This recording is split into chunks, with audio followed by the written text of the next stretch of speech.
there, and welcome to Pan-African Television special coverage of the Global South Academic Forum 2025 edition that's happening here in Shanghai on the back of the 80th anniversary of the victory of the anti-fascist war. This is part of our coverage, and we are excited to have you as our audience watching us today. I sit here not alone. I have a special lineup of guests who are going to help us understand the issues or theme for which we are going to have this conversation, largely bothering around China-Africa relations and fostering South-South solidarity as well.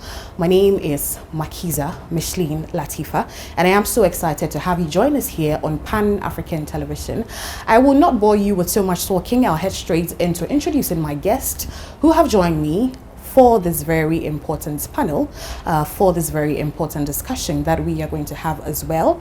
I'd like to start off with none other but a face that you've seen most of the time on Pan-African Television. This will not be the first time I'm sitting with him. This will be probably the third time I'm sitting with Kambale, Musavuli, and I'm excited to be hosting you again, comrade. How are you doing? I'm doing well. How are you feeling?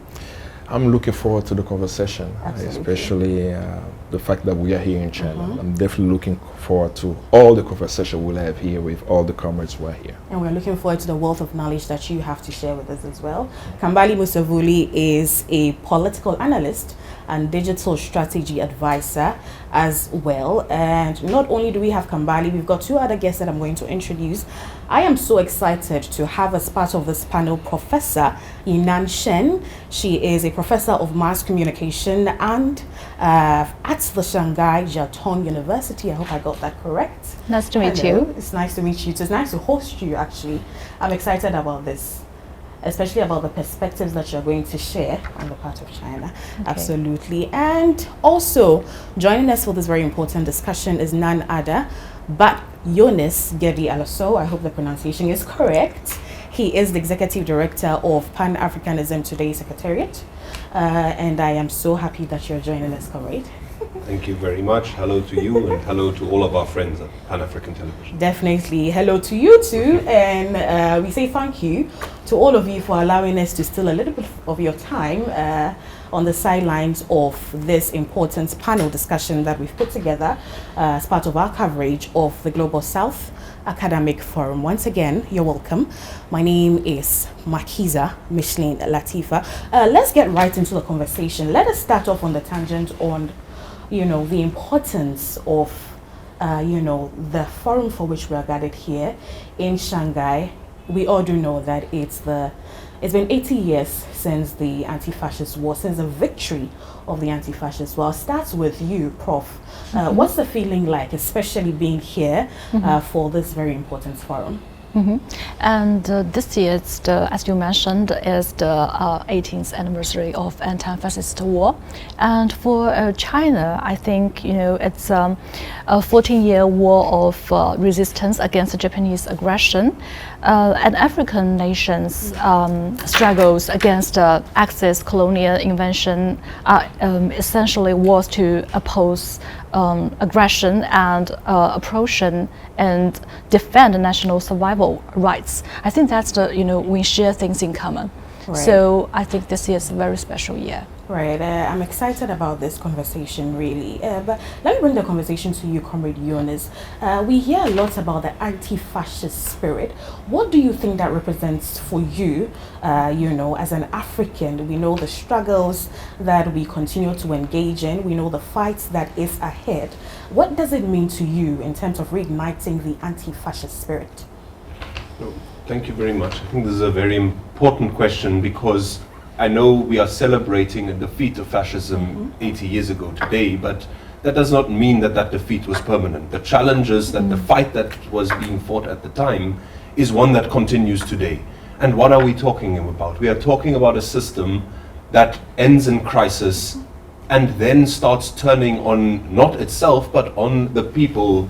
And this is what we saw in the rise of fascism. This kind of vicious, brutal way in which, in order to justify and continue the exploitation of people, it then becomes necessary to start literally waging war against them.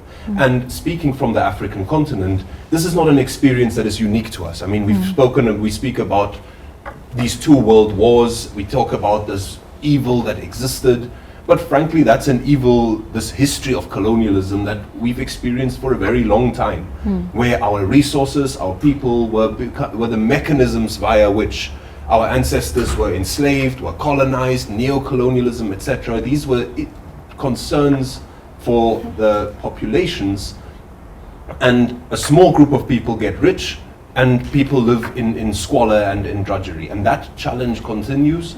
It's what we have in common. So many parts of the global south had to join forces to defeat fascism once, 80 years ago, and at times like today, it's very important for us to recognize that that fight continues, and we must join forces again to defeat these remnants of fascism that continue to exist. Absolutely. I mean, you spoke succinctly about the fact that we're still faced with many challenges. The people of the world continue to suffer various forms of inequalities and so on and so forth. But let me now tilt the conversation against, what this legacy really means, Comrade Kambale, in terms of inspiring unity and cooperation amongst the rest of the world. It is a present moment now for us to come together, and I'm going to look at what's happening on the African continent. Right in West Africa, we have nations who have decided, due to manifestation of imperialism from the context, that they must come together. Right? I'm speaking for Mali, Niger, and Burkina Faso.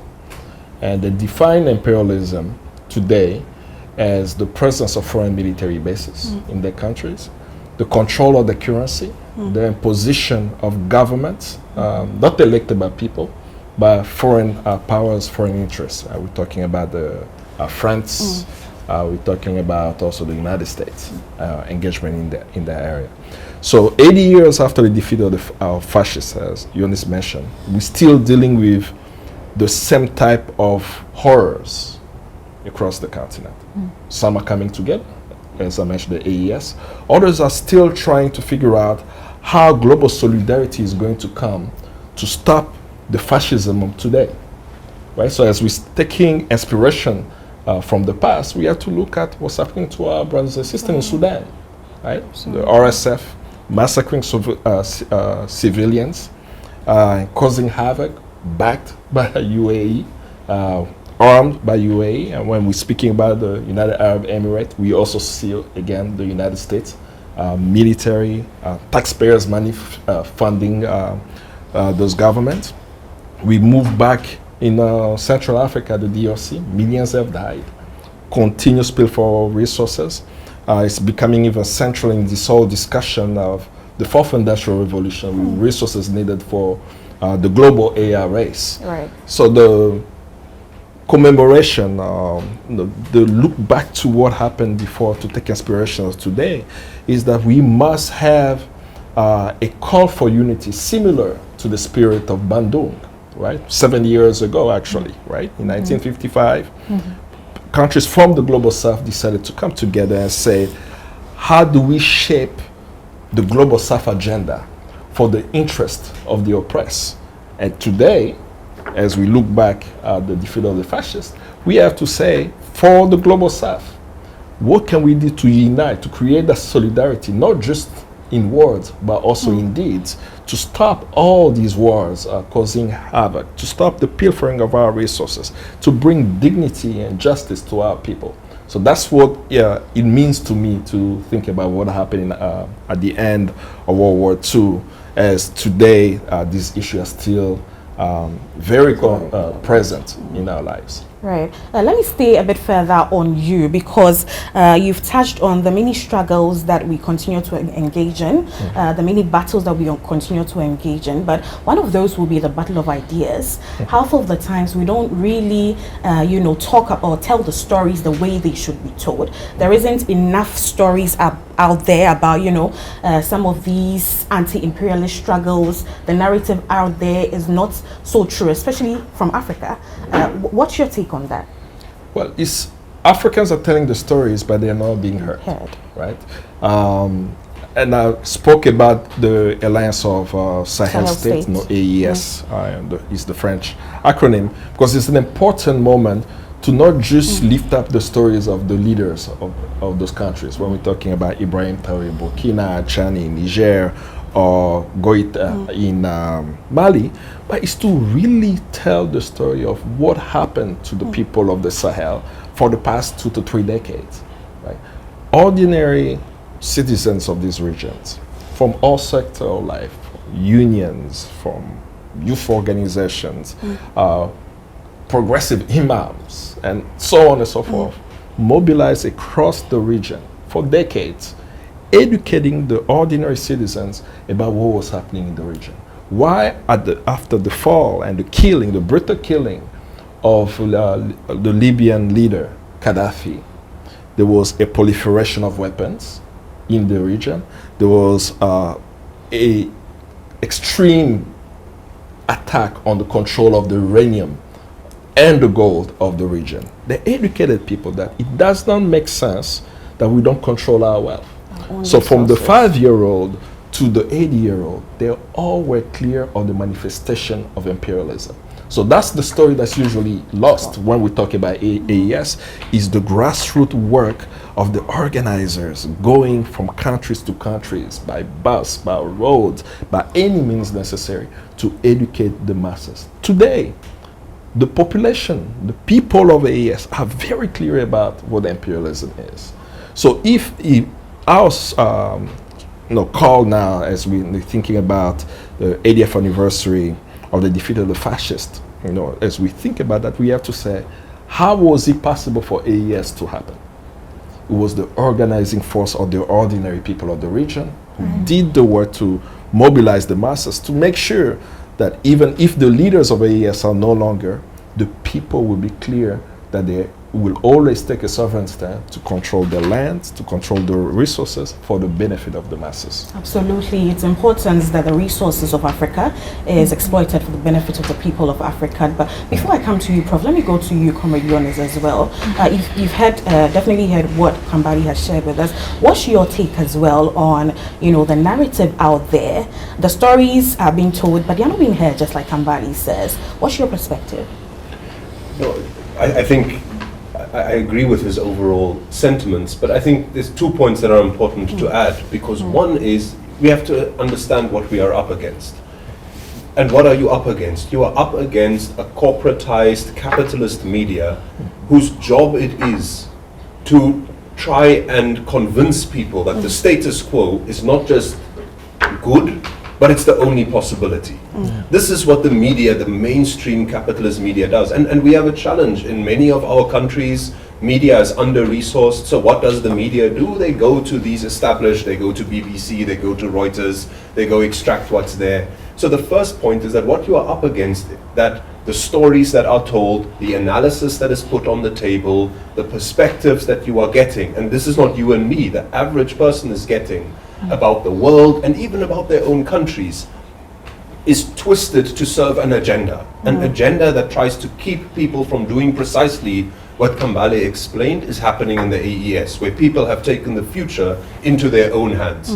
So that's what you are up against. The second point is that there is an urgency for us to elevate, and elevate everywhere where we can, the experiences, but not just the experiences, also the aspirations of people.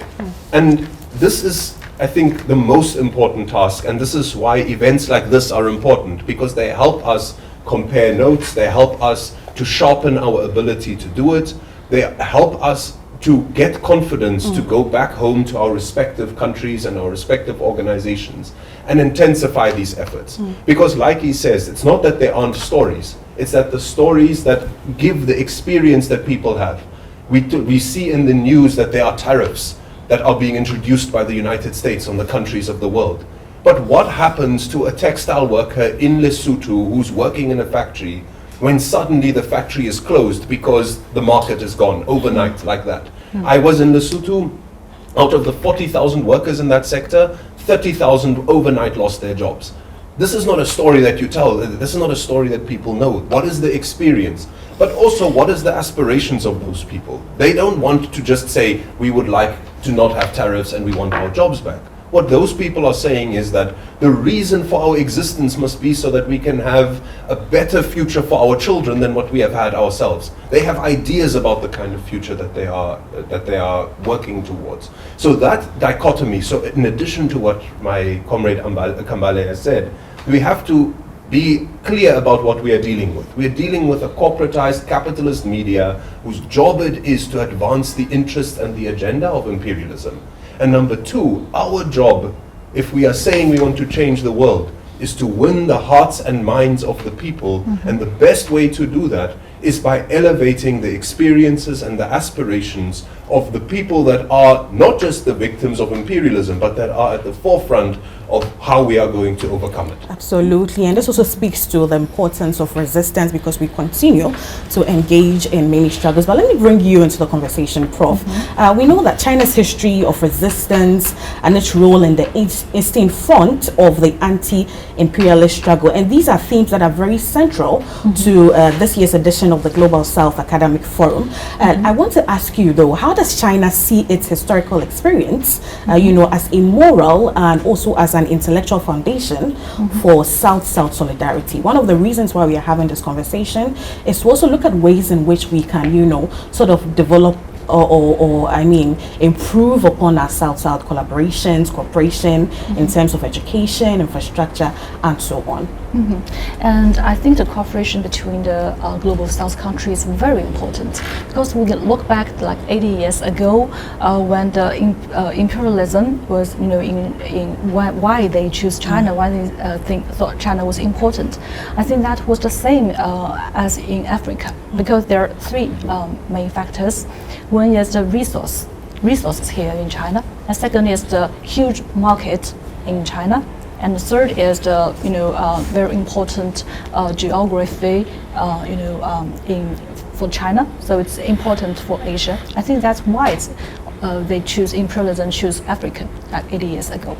Right. But now what we face is we called neo-colonialism.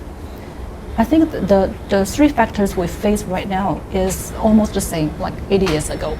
So within this global development imbalances and hegemonic interference today, so what we want to do is, as we said, is to our voices to be heard by the rest of the world.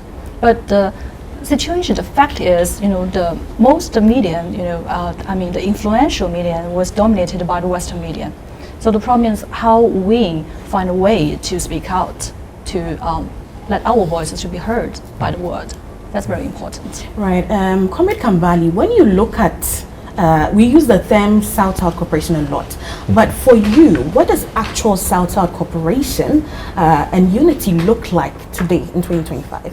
What do you think that should look like? I think even when we use the word cooperation, from our vantage point, we mean collaboration.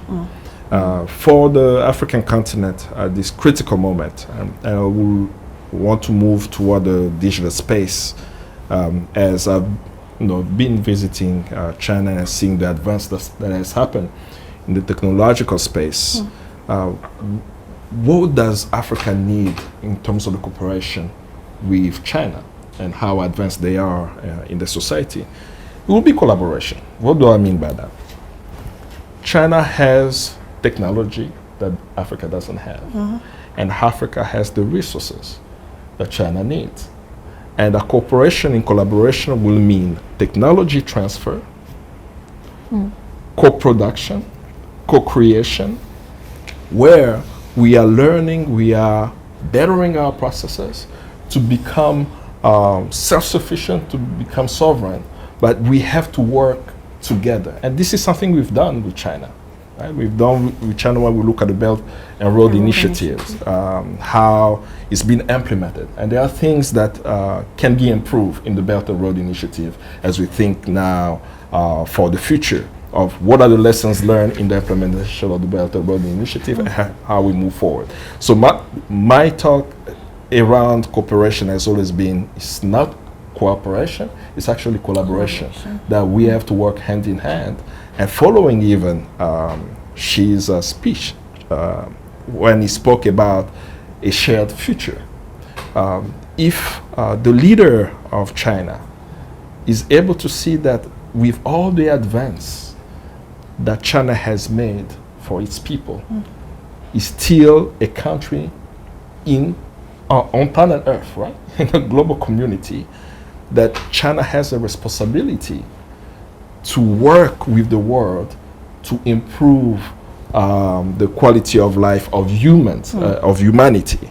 Thinking about how China was able to lift millions, right? Close to 100 million people out of poverty in a very short time. That's something that Africa has to study, right? Because we are dealing with an issue of poverty, right? What did China do in agriculture to have a food sovereignty? So all these lessons learned now have to be taken in our context on the African continent.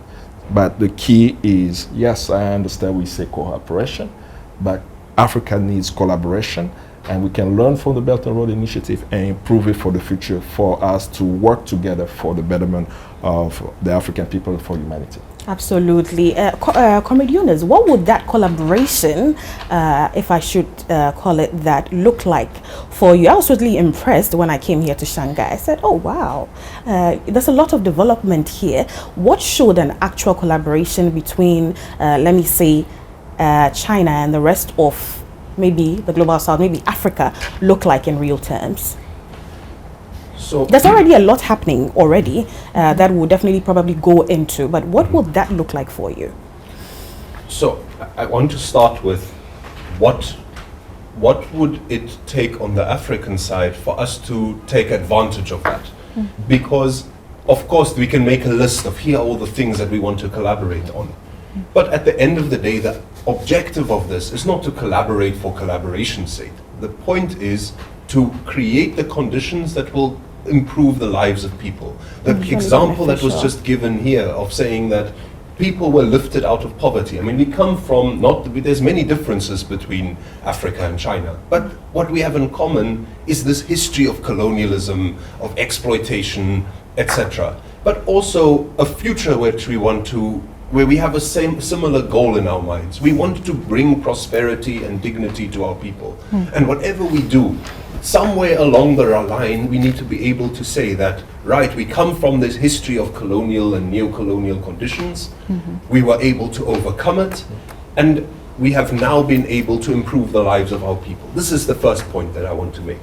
And I want to go back a little bit in history, because we are marking 80 years now of the world saying that here's the line and we refuse to accept fascism. But another thing happened 80 years ago. A few months after the Second World War was won, or the anti-fascist war was won, a group of people gathered in Manchester for a Pan-African conference in October 1945. So it's also 80 years since that Pan-African conference, which we are commemorating. And why am I starting with a conference? You see, because when we talk about China-Africa relations, we're talking about a country and a continent. Africa has more than 50 countries. It's multiple languages, it is multiple borders, and it's not obvious that what Zimbabwe is trying to do is the same as what the Congo is trying to do, is the same as what Egypt is trying to do. So, and the speech that Kambale referenced, which I find really interesting, where the Chinese president paints a picture of what kind of future do we envisage, which includes the Chinese people and the African people. He spoke of the 2.4 billion people. He didn't single out this or that African country, because at the end of the day, Africa needs to do a few things. One is to go back to that 80-year-old resolution that says we want Pan-African unity. We want to recognize that we can either stand separately or we can come together and we can become a serious force. So number one is we need to not just have cooperation between China and individual African countries, but we need an African agenda for the African people, which is about African unity. This is the first point. The second point is, which I think is significant, because again, in that same period, not long after the Second World War, there were a lot of things that happened, including national liberation struggles in Africa, but a revolution in China. A revolution that said that we are going to take political power and we're going to use it to benefit the people. The 800 million people that were lifted out of poverty, that's in some ways the consequence of a revolution. this need to say that we want political leadership, not in individual African countries, but in Africa, which is concerned with a revolution. And I mean revolution here very simply about having political power that serves the people. And this is not necessarily what exists everywhere in Africa. So the point about African unity and the point about the need for there to be a common political project which at the center is about advancing the aspirations and the dignity of the people, that's what we need to do. So I absolutely have a lot of hope and optimism for the possibilities of collaboration, of cooperation. But to me, the question is who at the end of the goal, of the end of the day is going to be the beneficiary of that. And it is our job in Africa to make sure that we learn from this experience of the last century of national liberation struggles, of revolutions, of lifting people out of poverty, and doing that against the backdrop of fascism that has not yet been defeated.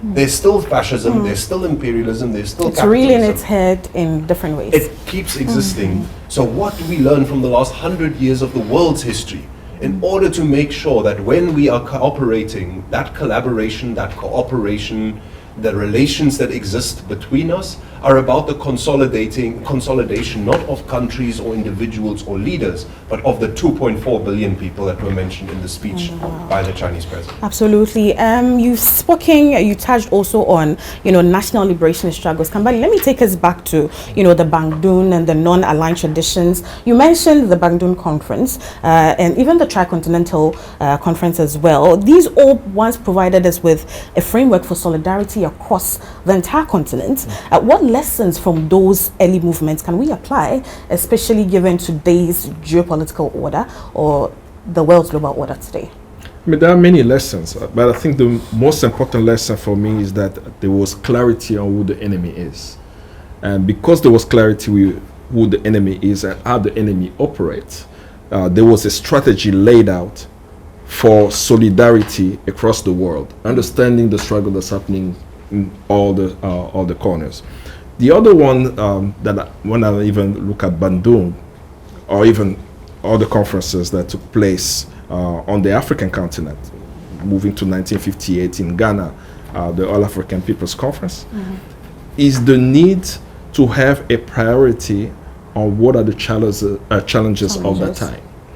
So if they could define what the challenge was, and going back to 1945, one of the Manchester Conference, one of the immediate tasks was to make sure that the national liberation movement, the strategy of making sure that independence now was the rally cry of the movement, that we must support organization, people who are fighting to defeat colonialism, to make sure that Africans who fought out during World War II could come back in their own country, but still controlled by Western nations. Right, was the immediate. So now moving it forward to now, as we learn from the lesson, what will be our common strategy of understanding the current moment, right? We have few challenges taking place, but it's all the same. Now, Africa is crying for a second independence movement, and a second independence movement from my vantage point is an economic independence that's rooted in sovereignty of nations. That we have a nominal political independence, yet we still don't have a say in how our mineral resources are used. Exploited. And I've been spending the past few hours here studying the agreement that Malaysia has signed with the United States, pretty much losing sovereignty over the say of what's happening in the country. Similar agreements are taking place, right? Where countries, I'll use the DRC as an example, is signing a so-called peace deal with Rwanda and the United States, right? Where the US is going to get access not to $1 billion, not to $9 billion, but to $3 trillion worth of mineral resources in exchange for peace, right? So when you hear that, you say, Does the United States control Congo's wealth when there are 120 million people living on the land? Right? So if we are able to define a clear strategy of what is our current task in 2025, 80 years after the defeat of the fascists, having that common Pan-African strategy, that will help a lot. And we have a guiding light. I will continue to talk about AES, right? That they understood that they needed to do everything in their power to regain control of the bauxite, their gold, their uranium, to be able to develop their countries. Are we doing the same all across the African continent? Are we all going to rally around that cry and saying that we, at this current moment, that's the strategy? And if we use the same that strategy, a sovereign stand on control of our wealth and resources for now, making sure to let the people of the continent that this is our second wave of our independence, that will go a long way in connecting with those who are fighting in Tanzania after the debacle of the election, connecting with the young people in Kenya who have been fighting all these measures imposed on them by the IMF and World Bank, connecting with those even in Morocco lately, protesting. So there are so many movements from, even though we're talking about Africa, I could say from Nepal to Madagascar, all the way to our West Africa, that people want to have a say in decision-making process, but they have to remember that we have lost sovereignty of our land and resources, and we can use that to galvanize people as well. We think about the strategy of today. Absolutely. That talk takes me right into my next question to you, Prof. I want to ask you, though, how does China's approach to cooperation differ from the traditional Western models of development assistance? Maybe you can shed more light on that, given your perspective as a professor who has done a lot of research in this lines as well. And I think one of the most important things is that I read a lot from Western media. They criticize that China give financial aid to Africa, but the truth is it's not true, because it's a equal mutual benefit, mutually beneficial, because like Chinese government will help for the infrastructure, and also we have the, as you said, we have the advanced technology. But I used to this year, I actually filmed a story for a documentary. It's about in Xinjiang, we have a Chinese science academy, the Xinjiang Institute. They have the very advanced technology of desertification, how to delete desertification, and actually they collaborate that with the African scientists. And I asked them why we help African people for what. And they told me, we can get these, research data, and that will help our, research. So it's a mutual beneficial thing. And another thing is, I actually, like years before, I filmed a international class in Peking University. That class, they gathered together many, people from all walks of life from Africa. Maybe from government, from entrepreneur, and all walks of life. They gather together in Peking University and to learn from China, like how to, poverty elevation, and how to, the social, governance, and that not to, promote all what China do is right. That's not, but maybe there's some experience we can, share with the African people. So I think it's the mutual beneficial, and it's totally independent. So we will not, exchange with, other things with these, unequal, There's agreement. no agenda to recolonize, as the Western world likes to term it. Comrade Jonis, what does that mutual respect look like in practice? She's spoken about, the series of development strategies there are, the series of developments that's happening, or cooperation that's happening already between China and Africa. What does that mutual respect look like? Because that's what we want, right? Absolutely. Yeah. and I mean, I have to start by really questioning these Western sources that are concerned about Africa. I mean, these are the same Since people. when have they ever been? I mean, The COVID never news. mind the question of slavery and colonialism. There's no African slaves that went on ships to China. But ignore that. I have to ask, I mean, this is the same people who, through structural adjustment programs in the 1970s and 80s, completely gutted African governments, African economies, created the conditions where we couldn't invest in education, in healthcare, etc., because we had to sign these agreements as a result of the debt that we were forced into in the moment of decolonization.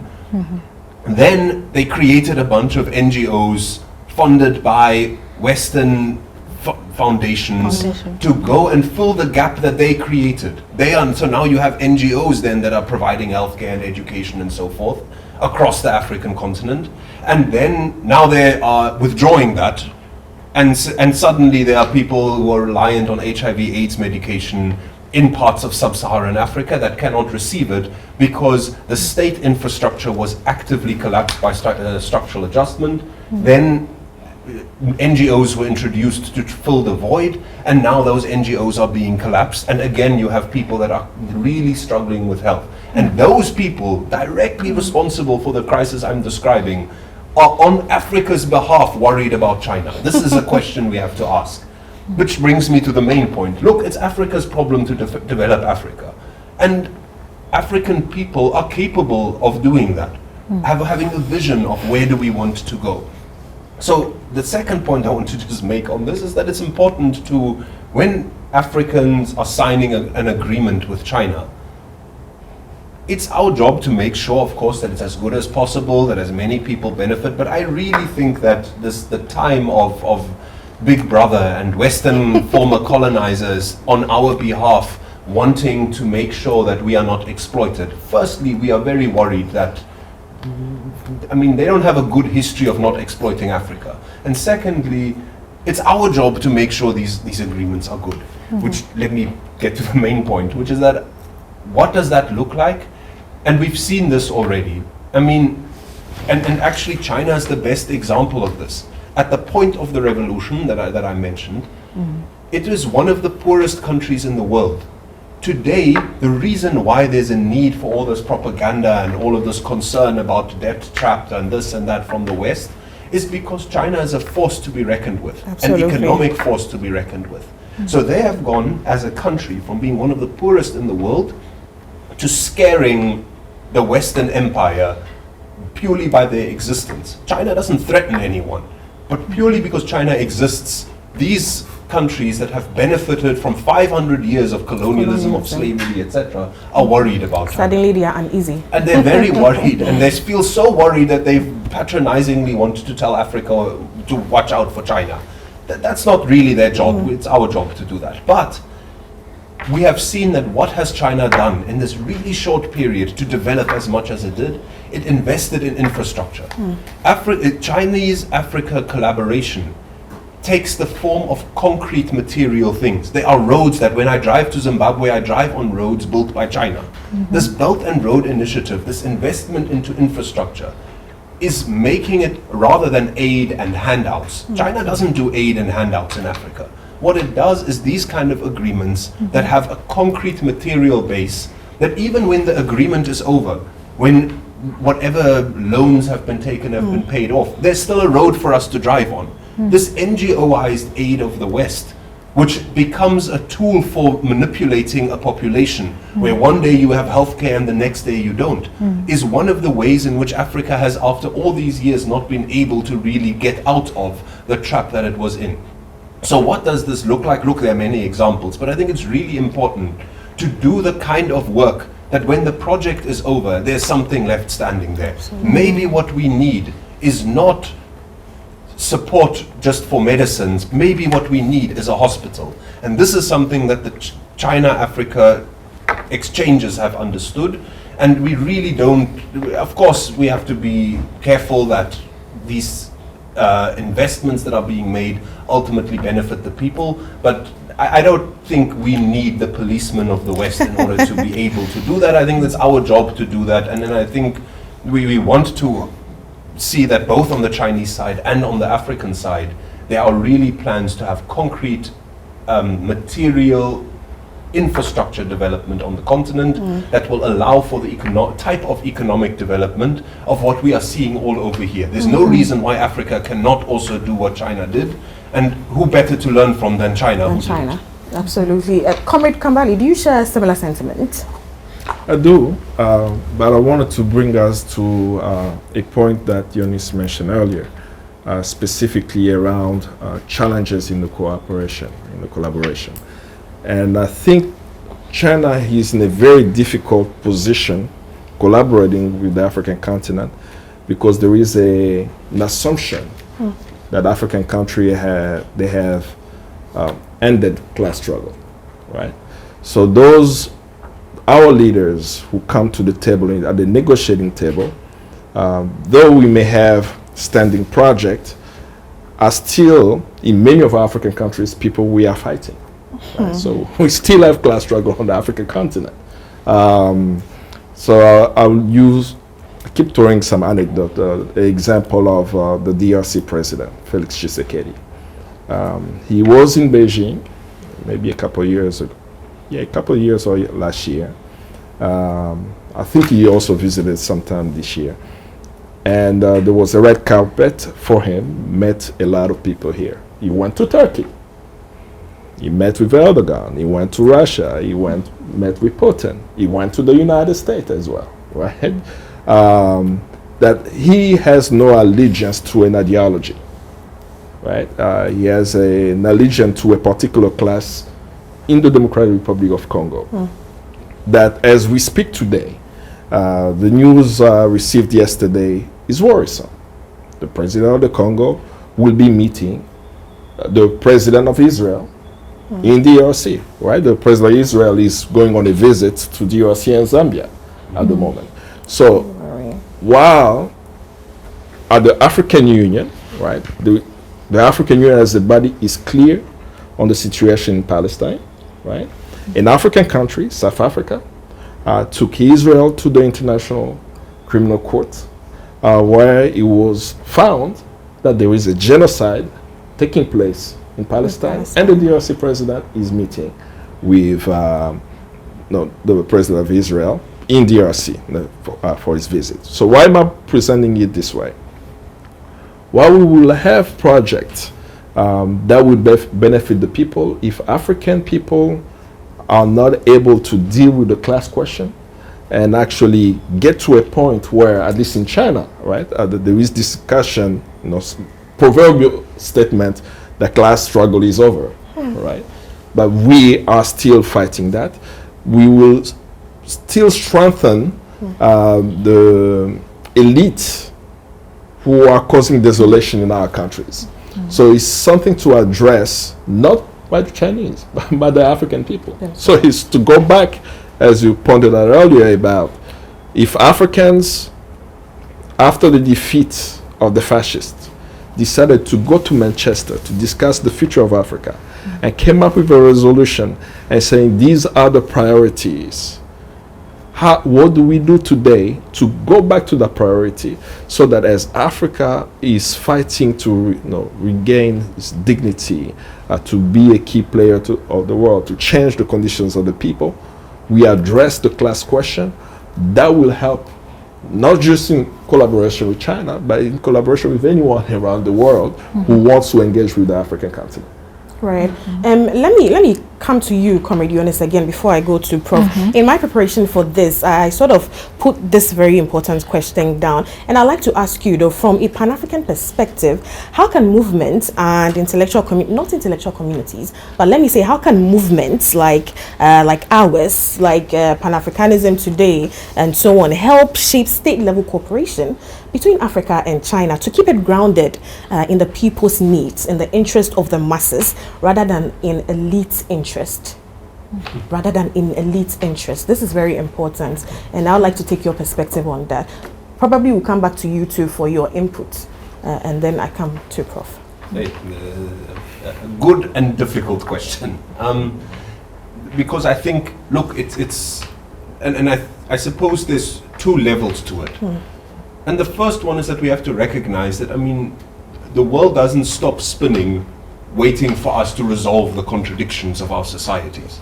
In other words, the moment that we are in a world where the kind of US-led empire has demonstrated to us that it is willing to take the entire ship down with it rather than lose hegemony. They're losing economic hegemony, they are reinvesting into military. I mean, even the Sahel example is really important, but the Sahel example unfolds against a backdrop of war that was artificially created by NATO and in North Africa. So on the one hand, you have this kind of the imperialism which is in crisis, which doesn't have the ability to maintain its hegemony. And what we discussed earlier, I mean, we know fascism doesn't emerge out of nowhere. Fascism emerges out of the crisis that is created inside capitalism. The in failures this of capitalism. It's a product of its own contradictions. And then it was interesting that there's a guy called Aimé Césaire, when he was discussing what was the Second World War, he described it as a boomerang. It was what Europe had thrown out into the colonies is now coming back to Europe itself. So what we saw in this the fascism of that period in Europe was actually the fascism of colonialism going back to Europe. But on the one hand, you are dealing with that resurgence. On the other hand, there are possibilities in the world. China has demonstrated an alternative path, different to the path that has been tread by these Western powers.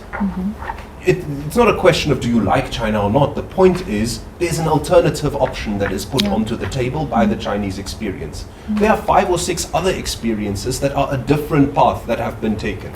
So the world is shifting, and in that context, those of us who are sitting on the African continent, who are saying that the ultimate people that we are interested in, our constituency, is the entire African population. We don't have one small little class that we want to benefit from these kind of agreements. Our job is to make sure that we understand what these agreements are, that we influence the way that they are shaped, that we make noise about them. Sometimes you find out that an agreement has been signed and 6 months ago. You only find out about it after it's already happened. So part of our job is in the current moment to make sure that whatever cooperation, collaboration agreements are being debated, not only with China, in general. If there's an agreement that is about to be signed between Tshisekedi and the president of Israel, it's important for the popular organizations, the people's organizations in the country, to put up their hand and ask what exactly is being signed here and how are we supposed to benefit from this kind of thing if the beneficiaries might be imperialist forces. So this is one task, but of course this is a short-term solution, because at the end of the day, the question of political power, the contradictions of our societies is what we have to address. And at the end of the day, it is our job to continue the struggle to make sure that by the time that a table is set and people are sitting around it making agreements, that the people in whose interests those agreements are being made are the people and not only the ones sitting at the table. That is ultimately the task, and like Kambale said, I think like we are all saying, is we have a lot to learn from China on what to do, what can be done. There are also lessons in China of what not to do. We must make new mistakes, not the same ones that have been made before. But that job of actually changing our own societies, creating the conditions where those who have the political power to make decisions are making decisions about a future for the people, not a future for themselves. That is our task, and that is the ultimate solution to the hard question you asked. Absolutely. I mean, it's important that, most of these partnerships are to the benefit of the entirety, the masses, the entire population, not just a select few. Comrade Kambale. Oh, you lost me on the question. What will your take be? Oh, what we might take, I wouldn't want to repeat what you said, because I'm in agreement with everything he said. Right. Okay. So, I mean, it's important that we also speak about this very important conference that we are heading into. This will be the 3rd year of the Global South Academic Forum. You happen to have been here last year as a speaker on one of the key themes. What should we look forward to the most? We know that there are a lot of resolutions that comes out of conferences like this, but what should we look forward to in order to make sure that we are building a movement, a community that's geared towards solving the challenges of humanity? Like last year, I attended this forum as the 2nd season of the forum. The section I took part in is how we have different mediums from the Global South countries. So mediums, we talk about how our voices can be heard by the world. Yeah, and I think the forum today is kind of like the Bandung conference, like in 1955. It's about how we collaborate together. We have mutual respect. We collaborate together and to go forward into a better future. The thing is that, like you said, I think it's about the sustainable agreement, not like and also the effectiveness of our agreement. China and Africa has a lot of agreement, and whatever like President Xi or the next president and the former president will combine to that agreement. But you can see the United States, so the agreement like years ago and today it's totally different. So how we can trust each other and keep that trust to go forward. And like as far as I know, like in China we have different provinces, and different provinces in charge of different countries in Africa. I know, and also Global South countries such as Caribbean Sea. So like I know in Guizhou, they aid Caribbean Sea area to have medical trip to that country, and also we have medical trips around different part of China and to different countries in Africa. So I think that sustainable collaboration and mutual benefit will be go forward. Absolutely. I'm excited about the conference already, but Comrade Kambale, I mean, we're entering into the conference very soon, and just like I said, there's going to be a lot of discussions. You are even speaking on one of the panels on digital sovereignty and so on and so forth. What are you looking forward to? I mean, on the back of the on the back of the GSAF. I mean, what is that expectation that you have for this conference? There are so many. I'll try to maybe spell out 2. One is really to learn about what is happening around the globe, right. Particularly in Global South countries. And it's important because in a few meetings we had earlier this year, I realized that the same strategy is being used all across the world, particularly as it relates to the panel I'm going to be on the question of digital sovereignty. And in my earlier submission, I spoke about the agreement that Malaysia has signed with the United States. Every single African country should read that because whatever was signed with Malaysia, Section 3 particularly, has made Malaysia pretty much, I could even argue, a colony of the United States. They have no say whatsoever about data in the countries, how it's managed, for whose benefit. Where the US is dictating access to servers, is dictating how even US corporations will engage, and telling Malaysia that Malaysia has no right to ask for the source code. They actually wrote in the agreement source code of American companies operating algorithms in the country. So when you see that and you say, well, if this is something that Trump is bringing to Malaysia, I am pretty sure that a similar agreement is being circulated in a few countries that will be negotiating some agreement with the United States. And Africans need to know that in 2025, the question of who controls your data for whose benefit is as important as who controls your natural resources and for whose benefit. Because data has value, and this value is extracted, right? The data is extracted from the continent, siphoned through cables, in the Western world, in the Western servers, monetized, and as it's monetized, there is no benefit from where the data was extracted. But as we talk about, the digital sovereignty and others, it sounds like, oh, these are tech discussions. But these are serious discussions if the United States government can put it in an agreement. They understand they need it. Right? So what I'm very interested in this Global South Academic Forum is to discuss with other scholars, other academics, what is happening in your country. What are agreements you're signing with Amazon, with Microsoft, with all these big tech? How is that? How does that impact your citizens? And then, of course, the other side is also for us to share our experience. How come in 2024 millions of Africans for at least 2 weeks could be taken off the internet because a subsea cable experienced seismic activities in the Atlantic Ocean, cutting the fiber optic cables, right? Right. For at least 2 weeks. Some were off the internet for a month. And there were no protests whatsoever. That shows how weak our digital space is, that we are so dependent on Western power. So that's on one side.